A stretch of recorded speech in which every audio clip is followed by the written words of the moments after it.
Aloha, everybody. So, my Mad Max Roadster update. We got this guy broken. Unfortunately, it just got busted, I think, in shipping. I don't even know if it was the shipper's fault, whose fault, the seller's, whatever. Uh, we got this guy because it actually was not 1/12 scale as listed.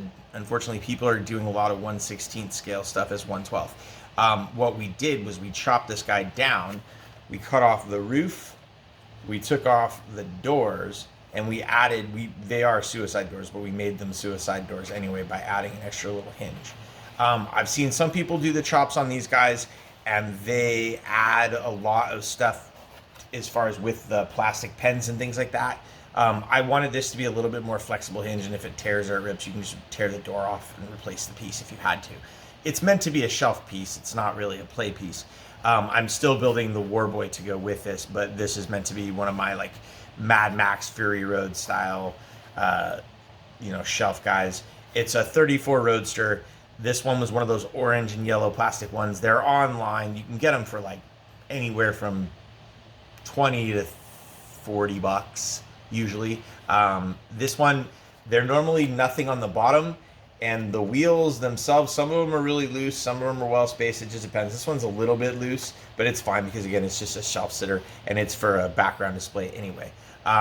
One of the things I'm going to add is I'm going to add a little bit of double stick tape in here so that when you close the door, it kind of stays shut. That way I don't have to like stiffen up the hinges or anything on this. I've already sanded the doors down as much as I really wanted to. I want this thing to look rough.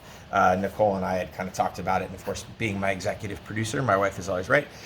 She was right about this one. You want to like kind of scratch the paint and then not really dig it out as much. So it's a little bit harder to show damage on these guys, but we really just wanted to do the aging and the rusting first, which is a combination of brown, black, and then you do the metal spray paint, and that really does a job. And I just took this little charm and added it for my skull and crossbones, Warboy car. I'm still trying to find the exact right action figure to do the Warboy, and I think I've got one. I'm pretty sure I can use the Darwin head from the Marvel figures that they have for the Marvel Legends Build-A-Figure with the controller. That there's a Darwin figure as part of that series, and I'm opening that to do my BAF on the controller figure. So I think that head is going to work as my Warboy head. And then I'm still trying to figure out the body because I need something that's just like a little bit not super buff. I'm not trying to make Cribdus here.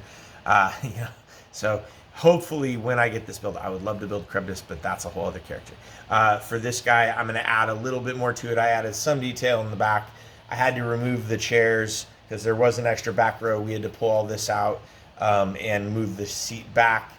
We kind of played a little bit here with the controls because this had a ground shifter, which again, 1/16 scale versus 1/12 scale. This is designed now to fit a 6 to 8 inch figure versus before it was only a 3.5 to 5 inch figure, and you would have had to like shove them in the window. So cutting these doors out is a total pain in the ass. Excuse my language. Total nightmare. Mostly because you have to cut it with either a really sharp razor, or you're going to end up having to do a bunch of like Dremel cuts to get it out. I've seen a bunch of people do it a bunch of different ways.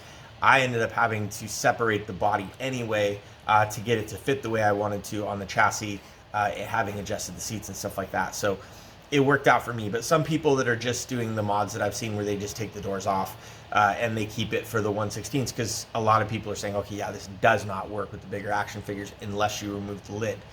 For me, this is perfect. You could use it as a Dreadnoks car for your, obviously your G.I. Joe Classified Series Dreadnoks, or I'm using it as a custom for my Mad Max version Warboy car. And I don't know, I love this. This is cool. It's a 34 Ford Roadster. It's super awesome. I might even throw Harrison Ford, one of my many versions of him, behind the wheel of this. Who knows? Anyway, I hope you guys are having a great weekend. Happy February the 17th. It's a Saturday, and I hope you guys are having a great one. It's Modernism Week here in the desert. There's all kinds of amazing art, architecture, all kinds of fun events to do. Those of us realtors that are working this week, we've all got open houses. This week I am at 38630 Neosa Drive today, which we did our open house. That was great. Thank you to everybody that came through, especially Morgan with Eastern Sequoia. She has some really cool stuff, especially if you're a realtor and you want to get people closing gifts. I'm going to be tomorrow at 114 Camino Arroyo South in the lovely Chaparral Country Club. Those guys are awesome. And then also I am going to be at 42 Barolo in Del Webb Rancho Mirage next Saturday. So I'll be there for the wrap up of Modernism Week. Remember, it's actually 10 days. It's amazing. If you're going to be out here in the desert, check out the art, go to the events. It is awesome.